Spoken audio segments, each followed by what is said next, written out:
Beautiful humans. I didn't really plan on creating this video. I didn't really think I was going to create another video so soon. Not sure who needs to hear this. It's coming from a place of extreme vulnerability and deep sadness and great delight, great joy, because as I sit in my own emotions from my place of experiences that have brought me to where I am, I can celebrate that I am 100% a survivor of all of my decisions, good or bad. Um, but in the last 24 hours since my last video, I've been reminded that there's so many people out there who are also hurting and are feeling alone, not because they're alone. There's people in their environment, etc., whether they're at work or whether they're at home or going about their daily lives. Um, there's still people who feel alone. And I don't know who needs to hear this, who can relate to not calling a friend, either because you're too busy or from a place of not wanting to burden them. Um, and maybe when you think too much about what it is that's bothering you, not just that you don't want to burden others, but it doesn't make sense. It doesn't make sense. And you don't want to be misconstrued as wanting pity, wanting to be seen and heard and make your problems a bigger priority than someone else's problems. And today I feel the need to be raw and real about my story. And it's not a story where I'm going to go back chronologically and rehash and tell every event of my life. It is born out of the suffering of deep grief. June 4th, 2021, my oldest son committed suicide. And I did know that all of a sudden I didn't know how to take care of myself. I didn't have the energy. I had three beautiful boys who I had every reason to keep going for, but I couldn't help myself. And I was surrounded by family who were there, but I wasn't there. I wasn't there. And going through all the steps that I thought I was supposed to take, or, following guidance as I needed it, I ended up taking leave from my teaching career to take a year off and process the loss of Curtis. In that time, I immediately rented a house, not because I wanted to leave my husband or our two boys that were still at home, but because I needed space. It didn't make sense. There was no reasoning it. I just needed space. And at that time, I knew what I needed, but I didn't know what to do with it. I didn't want to end my marriage. I didn't want to separate. I love my family to pieces, and I wanted to keep going. I remember while still on leave, and I was starting to work with the powers that be, long term disability, and the teachers' union here to create a back to work plan and start putting one foot in front of the other. And I went back to work half time. I went back to work 50%. I was working mornings. Um, and it was a class where, and I was relatively brand new to the school. Some background there is that my family and I grew up in a city, Calgary, Alberta, Canada. If you're seeing this and you're somewhere outside of Canada, but anyway, so I had grown up in a city. Well, my husband was raised on a farm in rural Saskatchewan. We met in Calgary. I had recently separated from my first husband, and we were proceeding to divorce, but we had two boys from that marriage. So we became a blended family. My husband, who had no children, I had two. He and I went on to get married and have two more beautiful boys, to make me the proud mother of four. And I love them all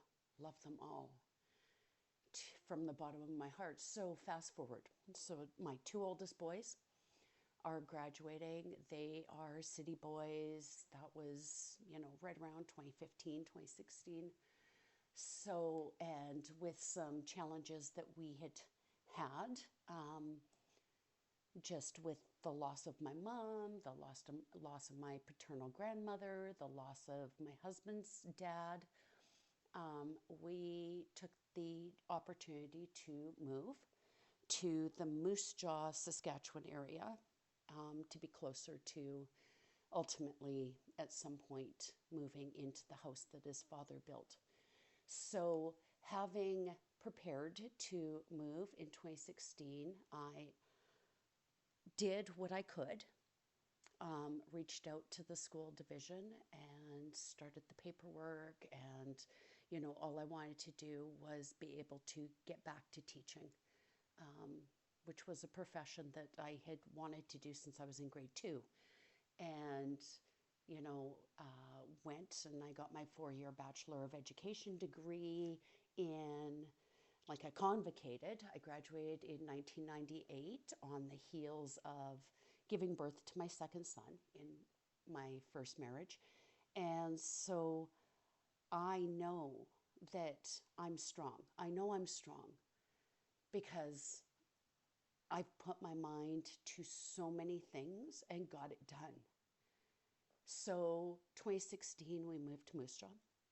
And I won't say immediately, it took a matter of months to even be placed on the sub list and try and figure out the way that teaching education works in the area and meeting people. Of course, I was brand new. My husband, born and raised, right? He had his family and friends, and I mean, I had them as well. But having been new, excuse me, I felt compelled to try and make a space for me. And I didn't know what that was. So over the course from 2016 to 2021, I had actually worked as a substitute teacher. I did 3 months in a pre-K position. Within a week of that position ending, it was the beginning of the year, I transitioned, got a updated contract in a 4-5 split. Loved that. Although I had never really taught splits, it was hard. It was a lot of work. I put in the elbow grease, so to say. I loved it. But it was a temporary contract. And at the end of that, I was given the opportunity to apply, and I did for the next 2 years. I worked 50% as a kindergarten teacher. It was a replacement contract. I was really hoping to turn it into something permanent, prove myself.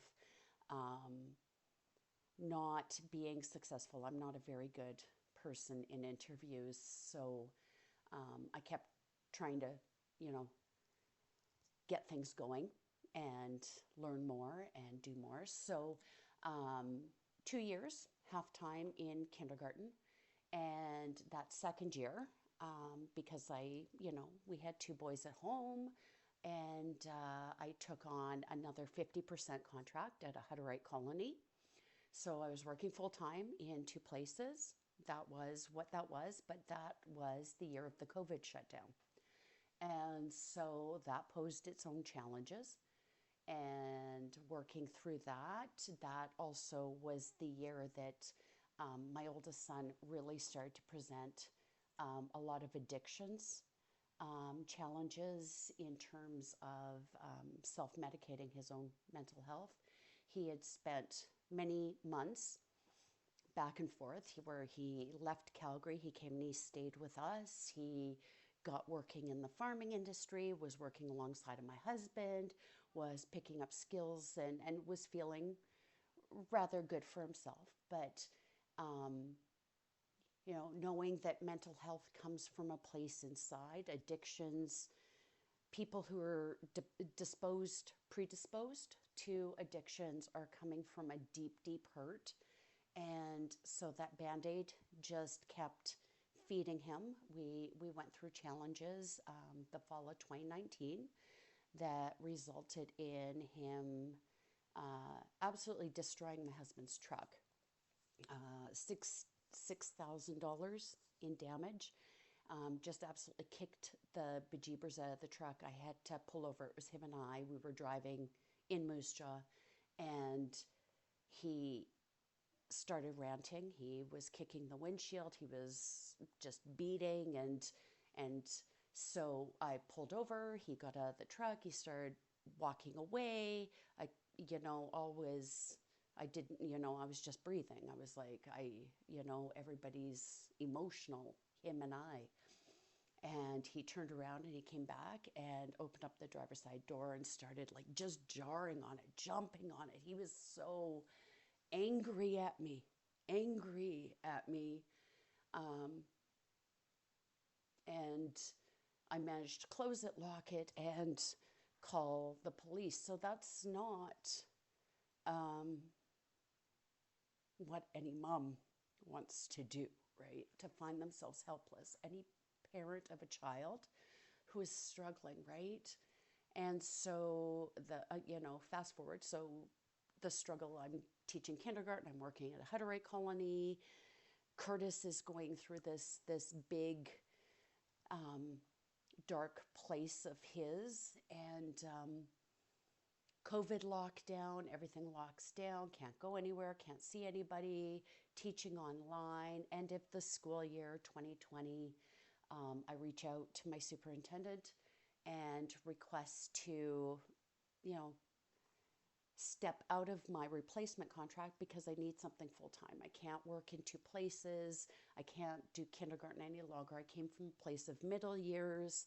I wanted new opportunities. So I then, September of 2020, got to work with a fabulous staff out of the Moose Jaw area. It was a country school and really enjoyed it. It was a 5-6 split. I felt like it was ideal, coming back to normal that wasn't really normal because all of a sudden we had our desks split and we weren't working in partners, and they were, posting things to Google Classroom because just in case they had to be away or class couldn't proceed. That was its own challenge. And then that contract came to an end at Christmas. It was just covering a maternity leave. I had a month off, and then I found myself in a grade 4-5 split. covering a mid-year retirement. And so that was fantastic. So I was starting to feel really optimistic. I was loving my job. I was looking forward to being in a bigger school, getting to know new people again. And 2 weeks before Curtis passed away, I received my offer for a permanent contract. And so I absolutely was over the moon. I was like, yay, things are coming together. Like my hard work's paying off, starting to feel like I had a space. I was creating a space for me in Moose Jaw. So, yeah, 2 weeks later, Curtis passed away. COVID shut down. Well, it wasn't even shut down, right? It was just that abnormal, normal in between. Remember that? Where like cohorts and groups of 20 people. So here we are making funeral arrangements in Calgary, 7 hours away from where we live. Um, and it was good because it really gave me a sense of coming together with my ex-husband. We were able to make the funeral arrangements, but it didn't make sense for family to travel when we could only have 20 people at a time. Like we wouldn't even be able to necessarily stay in the church for the duration, the 3 or 4 hours that we had the space. So it was really, really, really low key for us. Whereas my ex-husband, who's still in Calgary, right, and Curtis was working in Calgary and he has family in Calgary. So it I don't want to call it a tailgate party because it was not a party, but it was a parking lot situation, right? And so the few friends that I recognized from Curtis's younger years, particularly from Airdrie and skateboarding, I was able to reconnect with those. They were great. But past that, we ended up, we just had a backyard get together of about 6 or 7 people, by the grace of really good friends who, I had one friend from my past teaching experience when I was still in Calgary, and then a couple of friends that me and my husband had made when we moved to Airdrie. And then, of course, my best friend and her sister. So it was the 6 or 7 of us, and our older, well, Trent and I's oldest son, I guess, number 3, Caleb, was there too. So we had this backyard get together while there was this bigger get together at my ex-husband's that I specifically was not invited to because in his words, and it is what it is, in his words, it was that he expected that we would just do our own thing, right? That we weren't, that he was having this get together and inviting Curtis's friends and coworkers for their family, and that he expected that we would just do our own thing. So we get through all of that, come home. It ended up being 3 months. It was June, July, August. It was summertime. So I took that time, went back to work, not emotionally well at all. And so by the end of October, I ended up leaving my grade 6-7 classroom and taking leave, officially taking disability and starting the real conscious healing journey towards integrating that loss so that I could continue functioning in the world in a way that contributed the way I was supposed to, right? So took that leave, learned lots of things. April 2022, I remember waking up alone in the house because everybody, my husband's working, kids are at school. I'm in the country, 20 minutes south of town. And I remember the deep knowing that I had to figure out, I had to make a decision. I was presented a decision to come back to the land of living or to just let go, just let go. So the back to work planning that I mentioned before, working with my team, my doctor, my therapists, adjusting my medications. Believe me, done all that, right? Meeting with support groups for survivors of suicide. I took, May, June, July, August of 2022 to really try to empower myself to be the best version of me in order to go back to work. So I went back to work, as I mentioned, 50%. Went back to the school that I had been at. That's my permanent contract. That in itself was a gift. But I had very high expectations of myself to be everything, right, to everybody, and try as I could in the classroom to keep things going at Christmas time. So mid-year, my 50% teacher, the one that was teaching the afternoons, made her decision to seek full-time employment.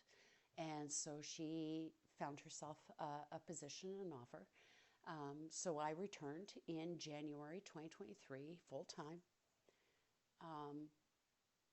to continue growing myself, right? Healing myself, getting back to work, getting back to normal, providing a paycheck. Let's be honest, long-term disability, 50% work. So in that time, right, where my income was greatly impacted, I have to admit I was in survival. I wasn't thriving. I was looking for answers and really leaning into the answer being going back to work, going back to teaching, getting back into my passion, helping students, creating a space of community for students who, especially post-COVID, lots of different dynamics coming in to a group situation. And I found myself May 18th in a situation that led to me making the decision to walk away from teaching, which was hard. It was really, really hard.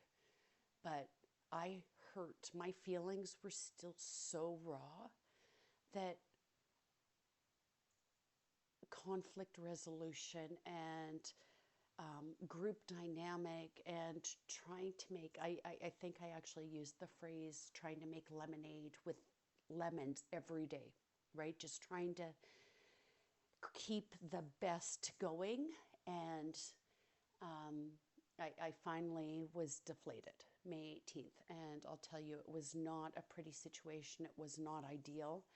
I felt horrible that I found myself in my principal's office with human resources and superintendent telling me to that they had received a phone call and wanted to know kind of my details or my perspective, at which point it was something that had happened the day before that I had gone in kind of after a situation that I couldn't control, and had met with my admin that day, the Wednesday.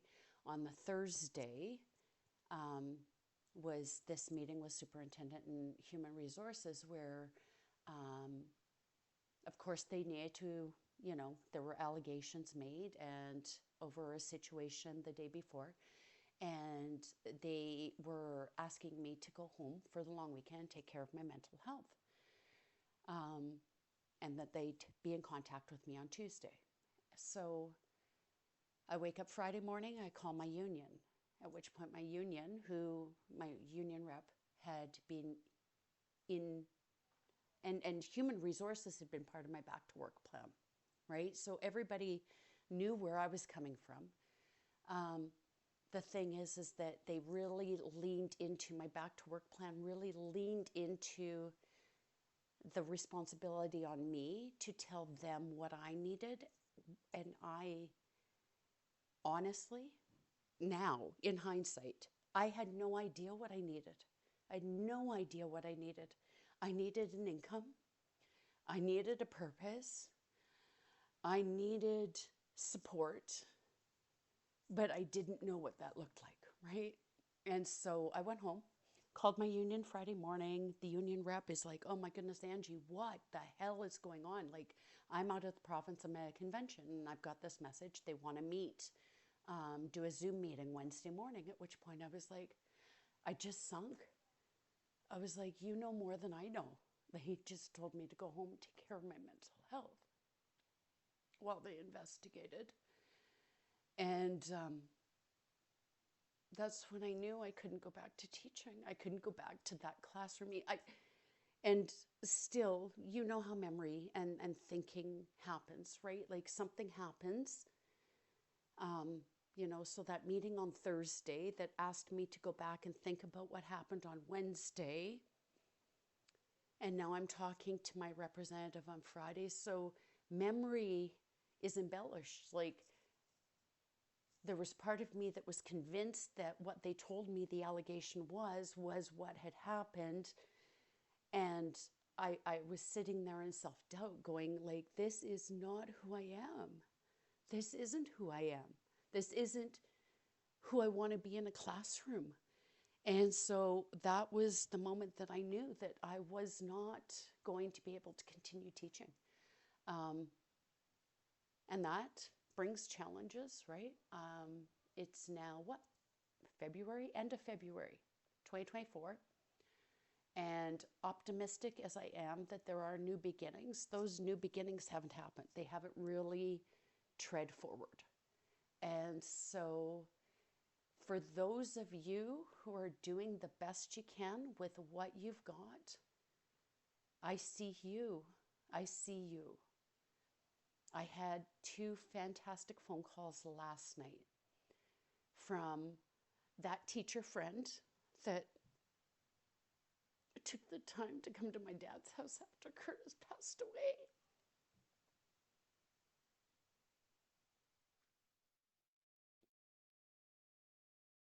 And the first thing she said, not, we say hello. And she said, I know she's calling me because we had been messaging about some things that she was going through. And the first thing she says is, you're so strong, Angie. I remember you leaving a bad situation 20 years ago.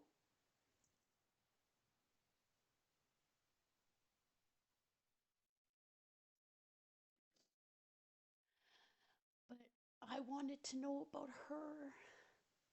I wanted to know about her because when I was in Calgary a few months ago, we didn't have the chance to visit. And we, in a school setting, you can't just stop everything and catch up, right? And so she apologized to me multiple times, crying, so I'm going to do the same thing. I'm sorry, I'm crying. But what I said to her is, don't apologize for crying. Don't apologize for emotionally having to process what you're going through. And then, so it was fantastic. It was like almost an hour of just catching up. And we laughed and we cried and we swore and we had all these amazing conversations about life, right?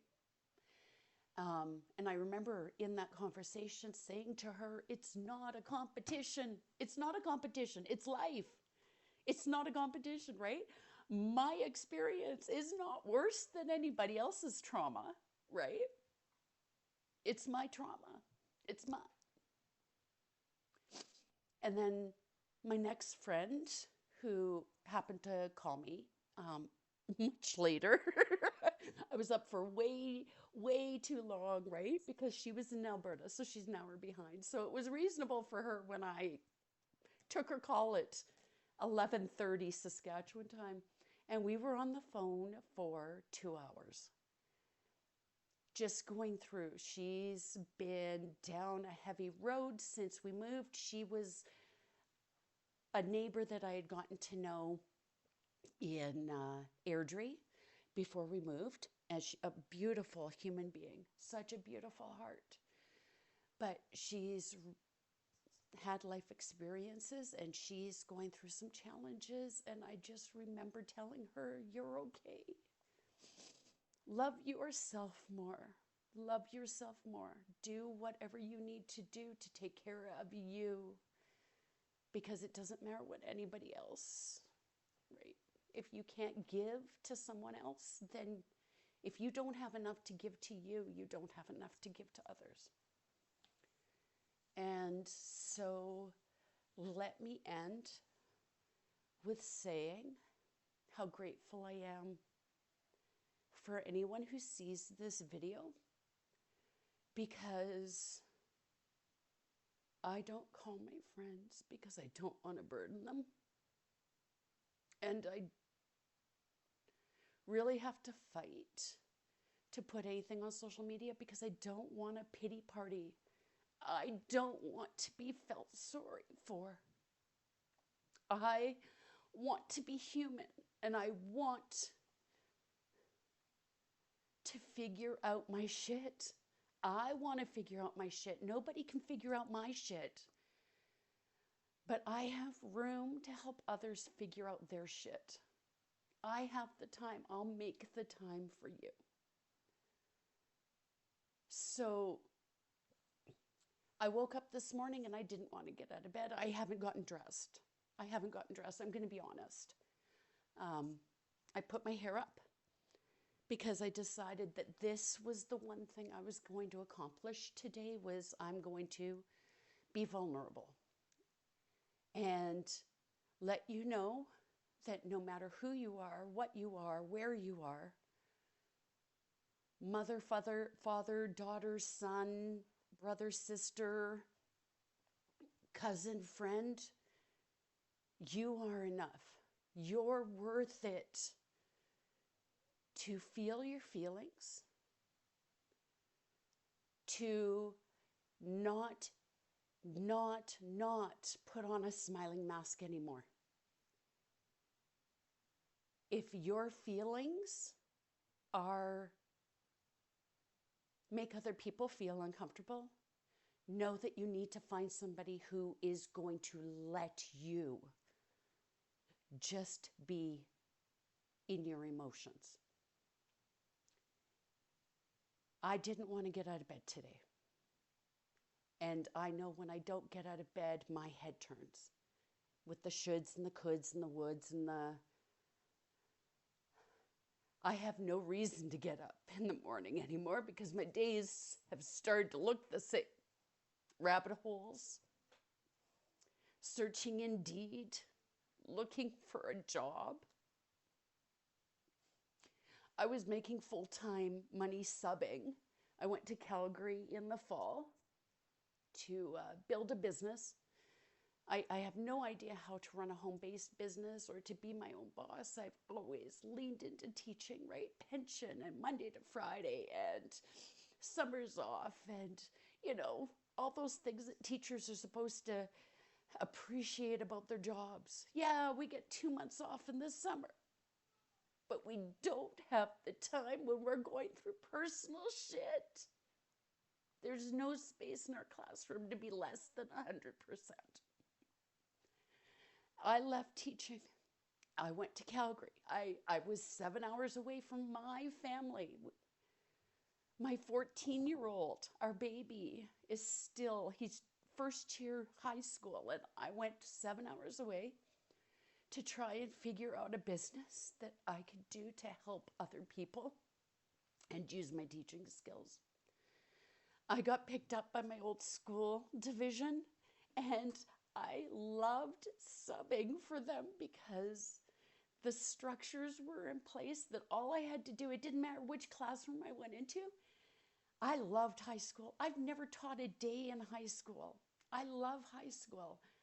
I loved the middle years. I loved the elementary. All I had to adjust was my approach to meet the children at their developmental stage. Grade 1 is similar to grade 12, but it's different. All I had to do was adjust my style. But I came home at Christmas, and instead of going back in the new year, I had booked up my schedule. I was supposed to come back in the new year. I looked at my husband and I said, but I'm 7 hours away from my family doing something I love, but I know that I'm not going to use those skills ever again here. I'm not going to teach in Saskatchewan. What am I going to do? So here I am, about $70,000 in debt, because while I was emotionally surviving, I was leaning into going back to school or back to work full time, having that paycheck. I put myself in debt so that when my paycheck wasn't enough to contribute to the whole family, that, food, groceries, shopping, whatever, kids needed clothes. And I now have not had a paycheck, a regular paycheck, since August. So what's that, 6 months? 6 months. I made the conscious decision not to go back where I had an income because it was 7 hours away from my family. And I today am tired of trying to sell myself, my teacher skills, my interpersonal skills, my team work skills. I don't know what else to do. I don't know what else to do. If you don't know what else to do,